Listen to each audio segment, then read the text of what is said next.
Hello everybody, my name is Spencer Line and this channel is all about vintage and secondhand clothing, my experience with what I know and the things that I can teach you in a little bite-sized video. So today's video is going to focus all about vintage, its definitions, what it means, how something becomes vintage, and what gives vintage its true value. Yeah, the word vintage is going to be said a lot of times in this video. So let's first start by defining what vintage actually means. The internet's version of vintage tends to focus around age. So when a period of time has passed, that's when it becomes into its vintage era. Now the word vintage itself is thrown around like a frisbee most of the time and has been for quite a while since it became more of a trend, fad sort of word.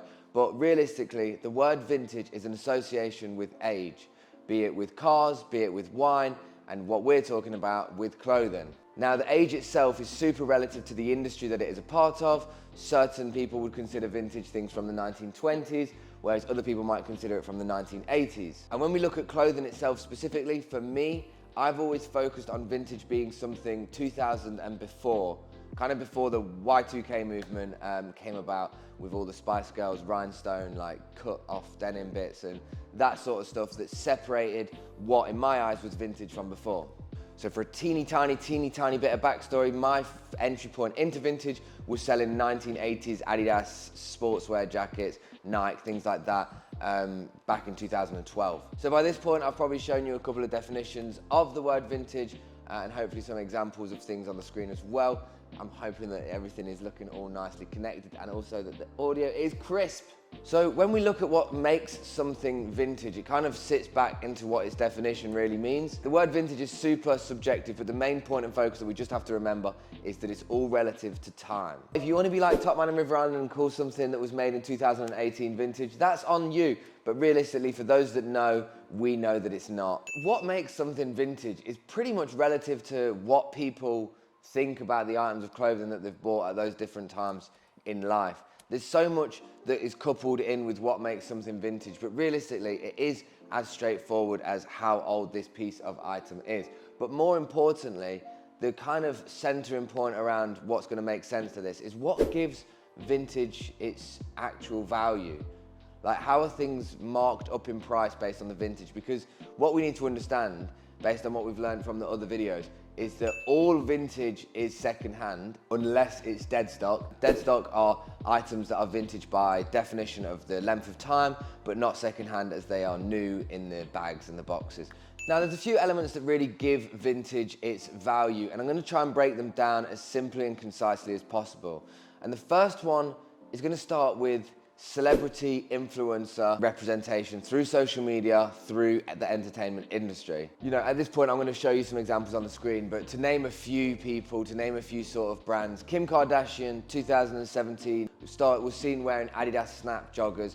Urban Outfitters started to bring ranges out, everybody started to sell them all, and the stock market of secondhand and vintage clothing skyrocketed. Because you kind of got to look at these brands and you got to think, what actually brings these brands back? You take Carhartt, for example. Carhartt is a brand that has been around for years. Fun fact about Carhartt, I don't think they've actually changed their logo since 1971, and they've managed to stay pretty consistent with their look. Like, it's a very specific look that people want. They only want the badge and the workwear style of it. They're not really, at this point, that bothered about the quality of the workwear as such.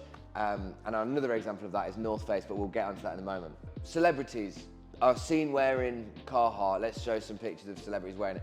From those influenced pictures, people on the internet see it in a mass amount of numbers and they go, oh, Justin Bieber is wearing Carhartt, oh, Kanye West is wearing Carhartt, so it must have some warrant to being cool.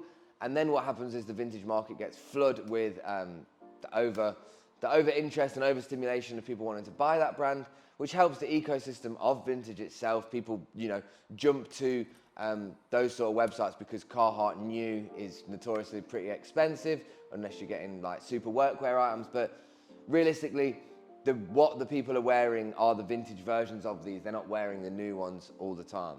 There's almost a stock market within the vintage and secondhand industry that the celebrities and influencers, people in entertainment, have like a subliminal kind of like control over with the select people. These are people who maybe wouldn't normally have a first initial entry point into vintage or secondhand. So if you're somebody who's always bought fast fashion, nothing against it. Sometimes education comes later on in life, or maybe preference by finances, whatever.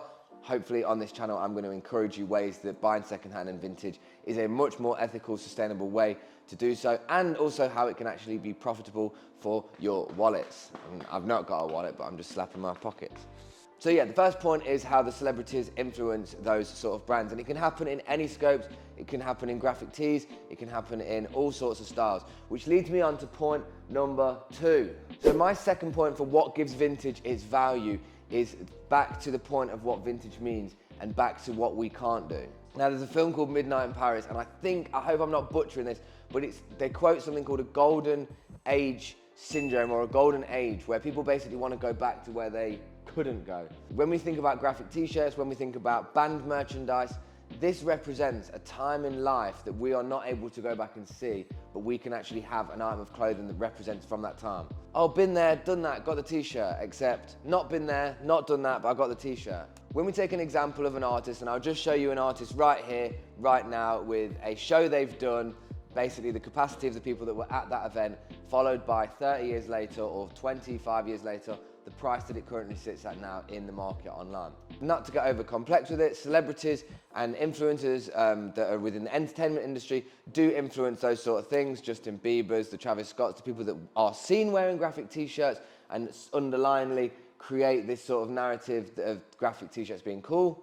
For somebody like me, and I'm sure some people like you out there as well, I haven't needed to see a celebrity wearing an item of clothing to warrant it as cool. I've just liked it for what it was, but that's not the point I'm trying to make. The whole point about the second point is a time that you weren't able to get there, and that is basically what gives it that value. Because you've got to think, if you were not able to be there for David Bowie's tour in 1985, but you were able to buy a t-shirt that is from that experience, then it's like you were there without having to be there, and you've got this t-shirt. The memorabilia represents a moment in time, and that's also where the value is raked up on. There's so many layers to every different part of vintage, and even with graphic t-shirts, it's in complexity to itself. There's so many more layers to what give it its true value, but to kind of simplify things as much as possible within a short scope of time, that is one of the more easier ways to kind of break down the value that is given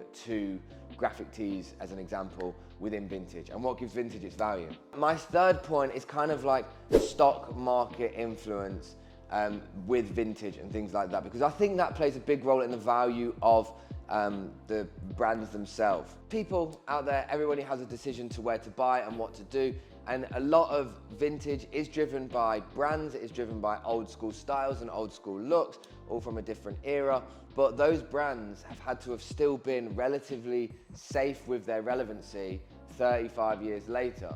As we get into this time in life as well, with more of a sustainable and ethical approach to things, you can start to question brands with how they use garment workers in factories, such as maybe Nike is one of the leading fast fashion brands, yet everybody loves Nike because it is the #1 activewear performance brand, and it also created brilliant quality stuff for a long time before, and it's just one of those brands that people have always loved. The same way with Ralph Lauren. Basically, the culture underlying behind brands can have a definite different effect on that brand. For example, Tommy Hilfiger. Tommy Hilfiger was slated for quite a while during, I think, the mid-1990s for being like a racist brand. And I think I remember him going on Oprah Winfrey. There might be some pictures here to accentuate this point. And with that itself, you think that that might just be one situation in time, politically or culturally, that may have had an effect then, but then it doesn't now. But there are underlying things that affected that price over time, which is why a Ralph Lauren t-shirt is worth more than a Tommy Hilfiger t-shirt. In my personal opinion, based on what I've seen, that's how I would say that the stock market of the brands actually works. There is some underlying thing with that. What I want us to take from this video is kind of understanding the meaning of vintage and how it's sort of subjective to what you want it to mean. Realistically, it has a definition, but it's not got a distinct time in life where it starts to become vintage. Every industry is completely different. Actually, this is one thing, this is a bit of a tangent, but the vintage look that's associated ends up being like done with like things that are ripped and have holes and stuff. So you have the stigma of secondhand being infiltrated through a vintage look.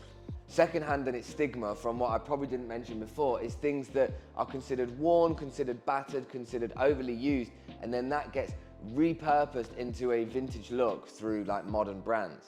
That was just like a teeny tiny little, I kind of do that. Like my points, I start here, I intend to go there, and then I jump back before I go back. So I do apologize if I'm a little bit like spaghetti on skates and kind of like not really got much balance. But I am here and I do want to make use of this channel, and I want to make sure that the information I give you is useful. And if you can take something from this, then that's a beautiful thing. So to get back to that point, that's kind of what I wanted to look at, the definition of vintage, how something can become vintage, but most importantly, the value that is created within vintage. Over the course of these weeks on this channel, every Sunday at 7 p.m, I will be coming back with some information and slowly but surely giving you examples of how you can start selling these brands, how you can find and buy these brands, what you have to look out for with buying vintage, and many, many other things. So if there's anything in particular you would like me to cover, please don't be a stranger. Put a comment down there, like the post, share it with a friend, or do whatever you think the algorithm might like, because YouTube, I am here for the long run, and I appreciate the grind and the process. I'm not trying to chase numbers or anything. As an underlying thing, I hope that you enjoy the videos and that the information I give you is useful to you in some way, and maybe either, if not useful, then it gives you some inspiration with what you want to learn yourself. And feel free to put a comment, and I have so much that I can share and spread to you, so I would love to keep going with this and keep passing loads on. Big love, guys. Have beautiful days, and hopefully see you on the next video every Sunday at 7 p.m.